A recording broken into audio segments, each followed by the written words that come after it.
এইভাবে করে নিচ্ছি কিছু পাতা। এই যে দেখতে দেখতে অনেকগুলো পাতা নিয়ে নিয়েছি। পাতাগুলি মাশাআল্লাহ খুব সুন্দর। এটা মাছ দিয়ে ভেঙে রান্না করলে খুবই মজা হয়, তো আমি সেই জন্যই নিয়েছি।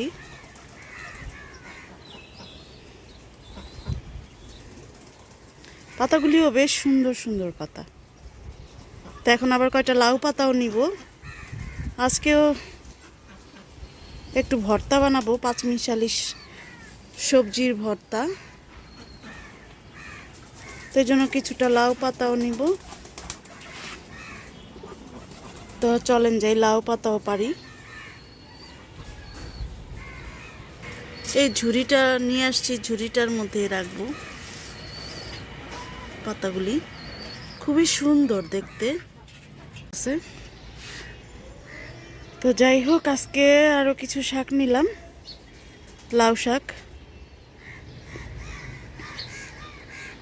করলার শাক নিয়েছি, আর হলো লাউ শাক নিলাম।